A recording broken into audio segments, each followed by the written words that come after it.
Good morning and welcome to Dunfermline St Margaret's. Our guest service will be starting shortly.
Thank you for that. I hope that you're enjoying some of the things that you read.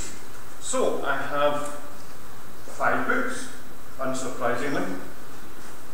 The first book is again by a very easy to read writer, Max Lucado. And Max hasn't just got an easy way of writing, he's got a very creative way of describing things. And this is called The Gift for All People, Thoughts on God's Grace. So if you're interested in that, small book, very readable, and it's certainly worth reading and thinking about. Philip Yancey, America has produced some quite remarkable Christian writers over the last generation, and Philip Yancey is one of them. Yancey was a journalist, and still is, but became a very kind of, at the centre of things, Christian writer. And he's writing here about reaching for the invisible God. What can we expect to find? Very current, very challenging, and very thoughtful, and a book that's well worth spending time reading. Philip Yancey, Reaching for the Invisible God. Not a difficult book to read, but an interesting one nevertheless. Are you interested in science? Are you interested in where science and faith has a dialogue? One that is easy to read. This is called Windows on Science and Faith by Tim Hawthorne, scientist and a Christian, 105 pages or so, but again a very readable book, and one that destroys many of the myths that we have that science and faith are incompatible, and somehow science and faith are always fighting with each other. So Science and Faith, Windows of Science and Faith. For any of you who might be interested in look through prayer and a weekly kind of thought, this is a good book. It's called Simply Praying, and what it does is it has 3 or 4 pages that sets up thoughts that are there to help run through the week and ingrain themselves into our minds, looking at joy within life and within prayer. How to sing to the Lord. It doesn't mean we have to have a voice in tune, and freely forgiving, and so on. So it's called Simply Praying, and if you're interested in just taking that and using it for an experiment throughout the whole year, please take that. And finally, a very interesting book which has been read by, I think, 2 or 3 of us already in the congregation, but I put this out to you to simply be used and taken away and passed on. And it's an Allied Army chaplain called Tim Townsend. And he was in Nuremberg during the trials, and he was the chaplain for many of the real Nazi bad guys, many of whom were executed. And he tells his story, the story of his life, and then the story of his being called to chaplaincy, and finally chaplaincy in Nuremberg, and the conversations that he had with many of the high agents amongst the Nazis who were on trial. And it's a very, very, very interesting book. It gives a real inside story to what was going on there and what was happening in the minds of these people who were being tried for the most heinous of crimes and their response to that. So it's called A Mission at Nuremberg, and something that is well worth a read, especially as we're coming up to Remembrance Sunday. Okay, I'll put these as usual on our stand outside. Let's pray.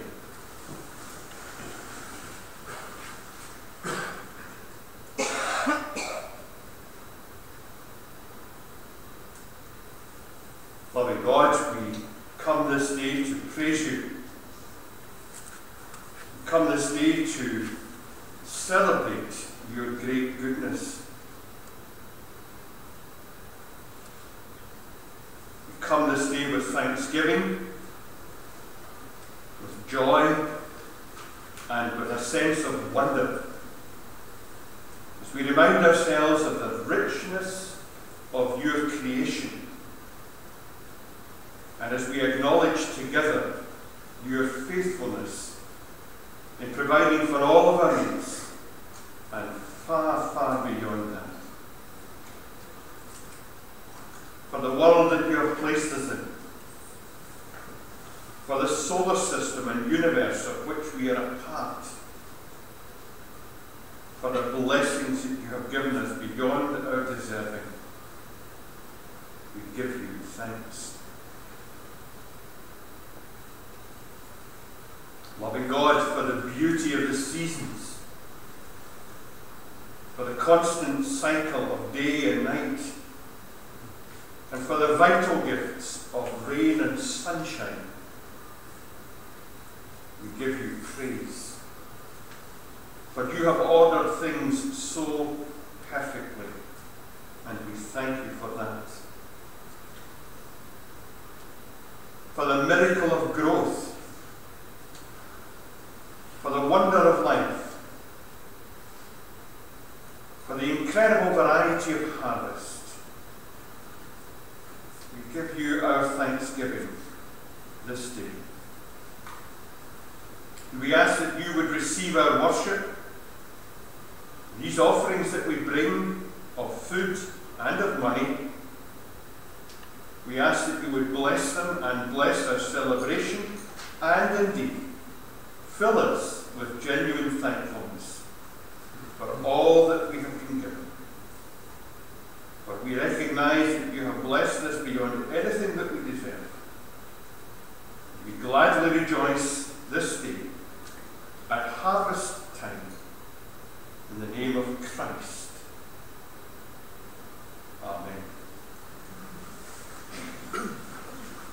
Be seated for our singing today, and we're going to sing "Come You Thankful People."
They are called what? Anybody tell me? Adults help them? Not police, close. Referee.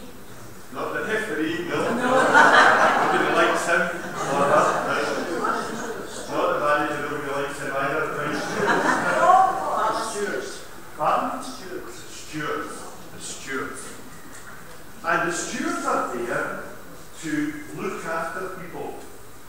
They're there to help people. They're there to stop anybody being naughty as well. Right? The stewards are there to look after the ground when people are in it. And God said, when He created the world, that you and I were to be stewards. We were to look after His earth and make sure that it was kept properly so that the earth would be the kind of place that people could be in and enjoy being in and would look after us. So we've to look after the earth so that the earth can look after us. Very important. So we're called stewards. That's our job, at least part of our job. And we're going to be thinking more about this later on, but I want to challenge you as younger people to think about now how you can be part of looking after the earth and how you might do that. For example, that you don't throw away litter, that you don't throw away plastic, that you start to use the kind of things that will be good for the earth and not bad for the earth, because the earth actually is your future, not just ours. In fact, some of us aren't going to be around for terribly much longer. I know, right. But in comparison to you, that's true. And you're going to have to grow up and be part of looking after this earth. Not wasting things. For instance, our food bins should always be empty. Because our plates should be empty too. Not wasting food. But making sure that if something grows, it's eaten and not discarded. If something lives and dies in order to feed us, that it is used and not discarded. And so there are all kinds of small ways in which you, as boys and girls, and we as adults, can make a difference because we're stewards. We're there to look after the earth and its resources. And we're here today to express to God and say to God, thank you for the world that you put us in. It's a great world. And we're thankful for all that we've given, and especially for harvest and all that we'll eat and have eaten in the last week and will eat in the next year. So, we're going to play through YouTube the Harvest Stand-Up, which I think we saw last year, and you can sing that along to it, or you can just listen to it as part of this service.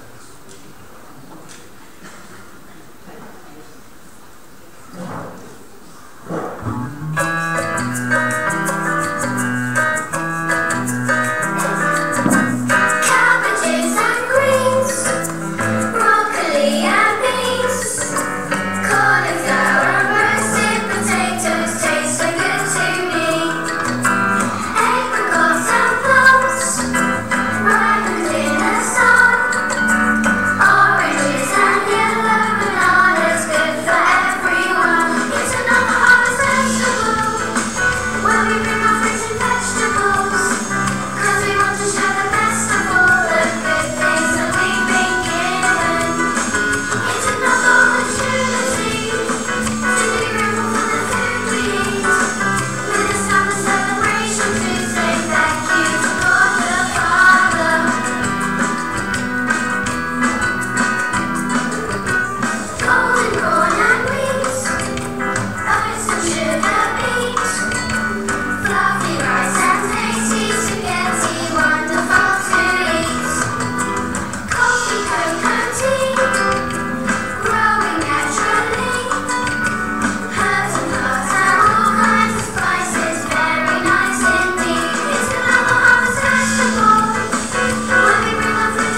Psalm 66 says,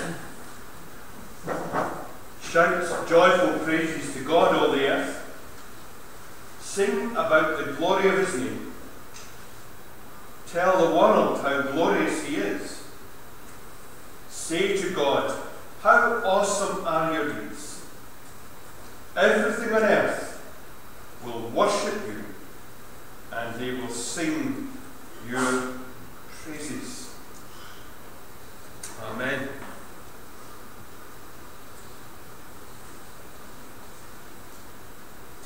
Harvest Thanksgiving. Another one. Another year has passed. We're coming into autumn. And we are reflecting on the year that has gone by. But we are also saying, thank you. Thank you to God. Thank you to the earth for supplying all of our needs. And I want us to think today what this links to.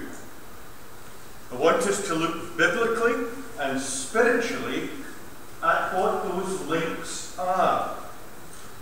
And I want us to see how we might celebrate harvest and why we should celebrate harvest and how we should celebrate harvest. The first link is biblical. In creation and in the book of Genesis in the Old Testament, we are commanded by God to nurture his creation. And that means to bring the best out of God's creation. We're told, secondly, to care for God's creation. To do nothing to it that would bring damage to it. And thirdly, we are told that we are to use the creation for our own benefit in order to sustain us and to allow us to derive pleasure from it. And so Thanksgiving comes out of all three of these entities. We derive what we might call a theology of creation that ought to bring, that should bring, thanksgiving to us. Thanksgiving in particular for all of the benefits we derive from creation and for the food that we eat that the earth provides for us. The earth and not Asda, Aldi's or Tesco provide for us. First of all then, we are called and asked by God to nurture God's creation. It is our responsibility to bring out the best in creation. This is a world that we are, as we've already heard, stewards of. And so we are asked by God to be creators ourselves and to use the very best of human intelligence to make this a better world. Not just for ourselves, but for our children, for the animals, and for the whole of the physical environment in which we live.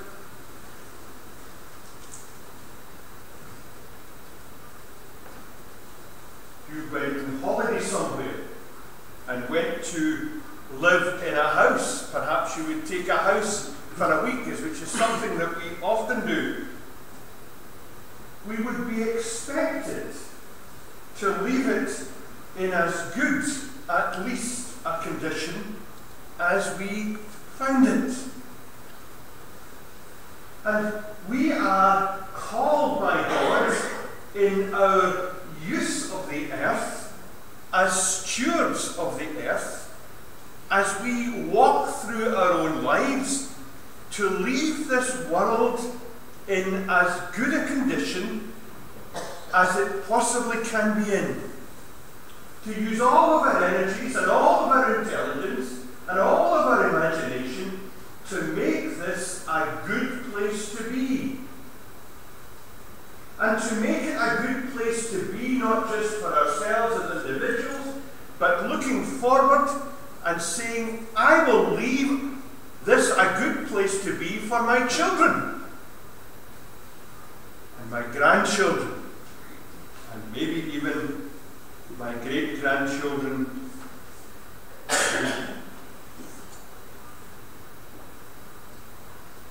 We are to nurture God's creation. There is a saying,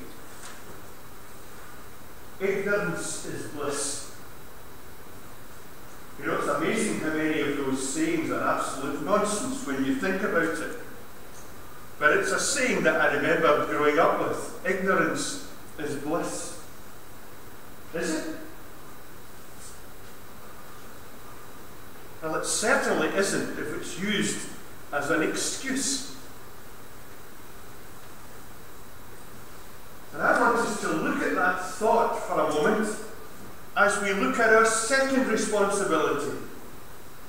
And our second responsibility is to care for the creation and do nothing to it that would bring harm or damage to it. Global warming. We did not know what we were doing. We were ignorant of what we were doing to our planet until fairly recently. We didn't know the damage that fossil fuels were doing. We didn't know the damage that carbon emissions were doing to the planet. We were ignorant. But not now. Not now. And the truth is that unless we do something now, it may be too late for the earth. And by 2050, we're told, rising waters, warming climate will cause greater famine and make the world a less better place to live in. In fact, for some, a very dangerous place indeed. And if we now know that, there is a responsibility to do something about it.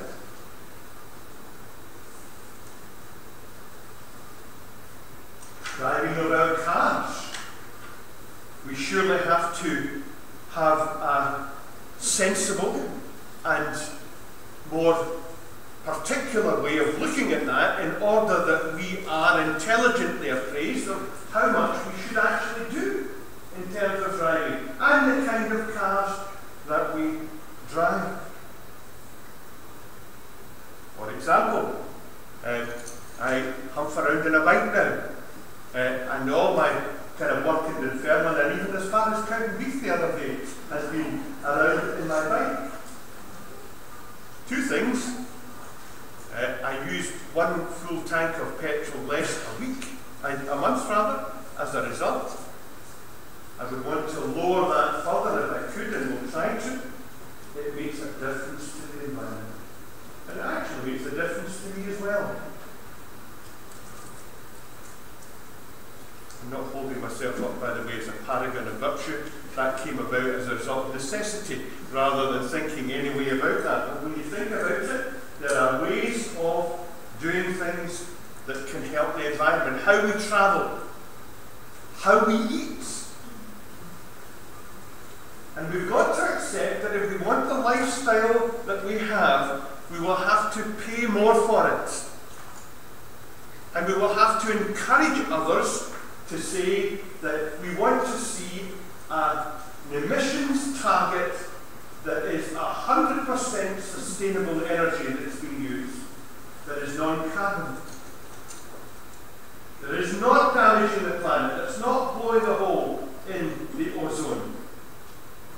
And before it's too late, that we encourage those, we demand of those who can do something, action. And there's no point in saying, I'm not going to be around in 2050. That's an irresponsible way of the attitude of ourselves to our future generation. God will hold us to account for that kind of sloppy, self-centered, intellectual thinking. And maybe we have to accept that we have to go back to simpler lives. Maybe we have to accept that the pursuit of profit is not the ultimate goal. Maybe we have to accept that living with less is actually better than the way we're living just now. We have lifestyle choices that we can make. We need to support those who support environmental change. We have to pursue it politically. And we have to challenge the attitude that people like the current President of the United States holds, where he's saying that there is no such thing as climate change. There's nothing in what people are saying that's true. And I believe that we will say in the future that global warming deniers are almost as bad as Holocaust deniers. Because they're denying something true and fundamental. And something that affects our nation and our world. Plastics. Ignorance was bliss. Plastic was our friend. Not now. And even here, we can make informed choices. We can demand of those shops that they change. We can press them for change. We can do whatever we can, even down to, if it's possible, using glass milk bottles. And even if it costs a bit more, is that not a better way of doing things?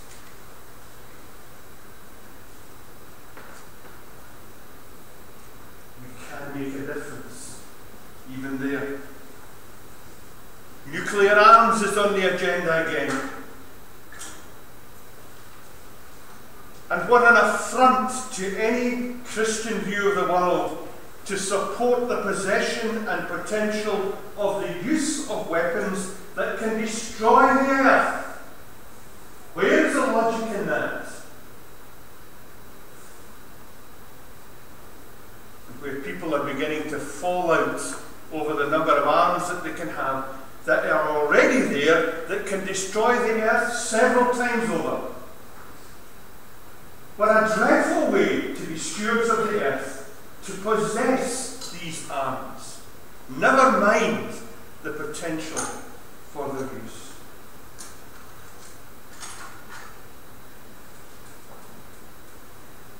And lastly, in this area, where there is human poverty,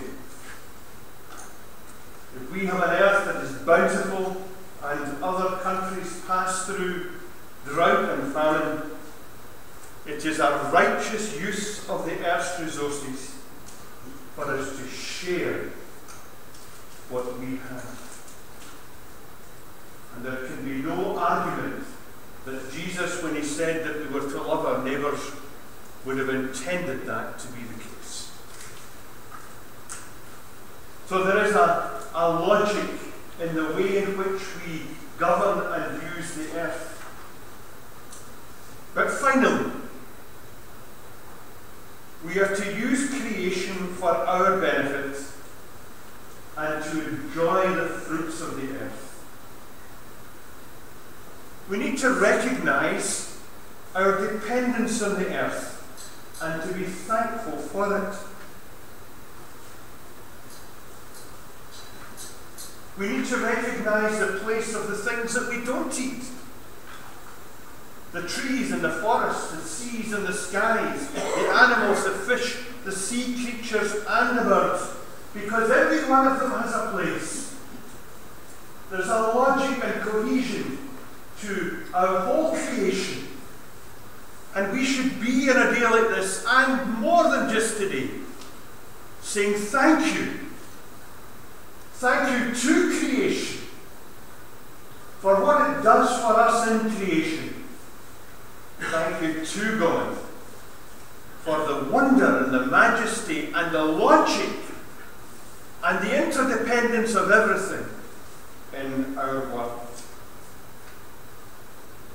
To say thank you to God today, who is our creator and sustainer of everything that we enjoy, for the food we eat, and for respect enough not to waste it, and to share it when that is necessary.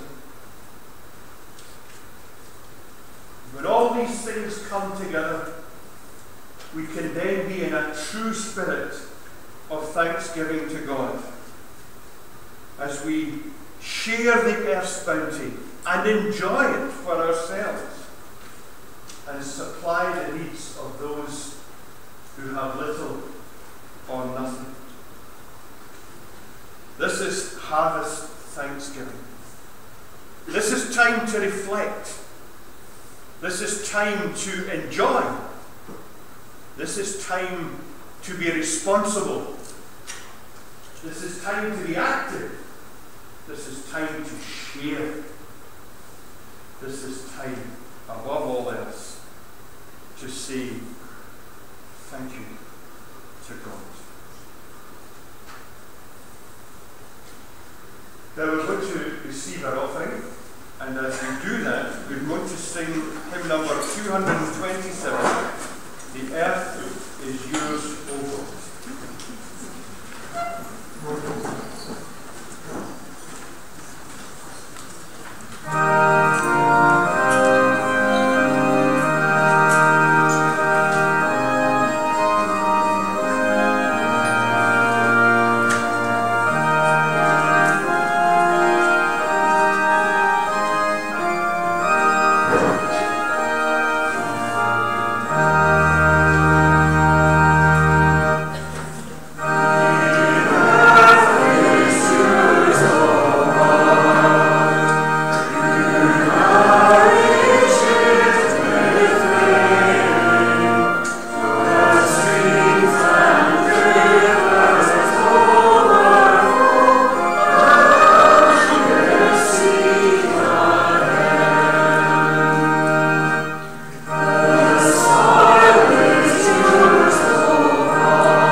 harvest.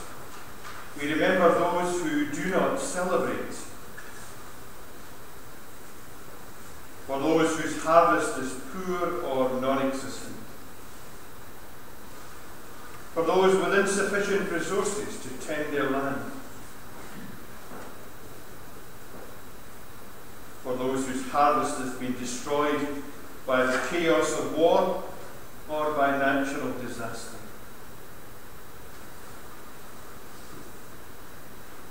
And we think, Lord, of Barnabas Fund, Tear Fund, Christian Aid and others, who reach out to those who have little, who are struggling, dying, in order to bring aid and food and water and resources. Bless them, Lord, in all that they seek to do. As we celebrate our plenty, our more than enough, help us to remember those who have so much less. The poor and the needy of our world, driven by famine, disaster or civil war to the brink of starvation. Help us not just to think about them, but to do something for them. For it not just to be words, but actions, not just fine prayers, but responsible action that makes a difference. And as stewards of creation, help us to help the crown of your creation, to respond with love and concern, offering whatever help we can. Help us to help those locally who are struggling, who have to go to the food banks just to get by sometimes, who are struggling through no fault of their own. Help us to help those who are homeless. And as we dedicate this Harvest Thanksgiving offering to Frontline 5, we pray for the work that they do amongst those who are homeless and trying to set up a new home. Bless them in what they seek to do.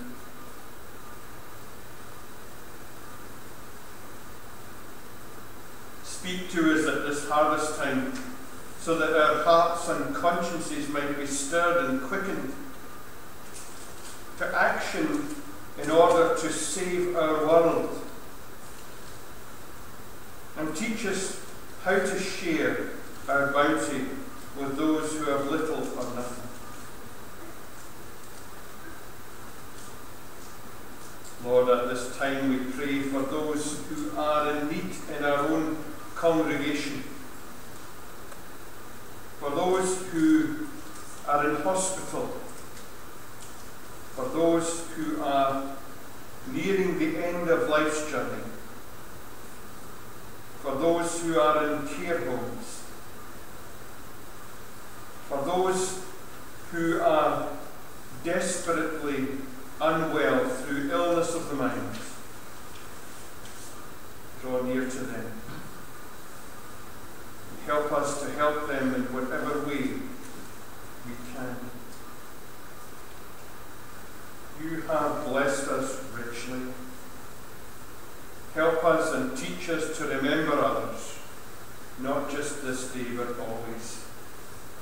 In the name of Christ. Amen. Let us close our service by singing our hymn number 229. We plough the fields and sweat.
May your grace, your mercy and your peace reign in our lives.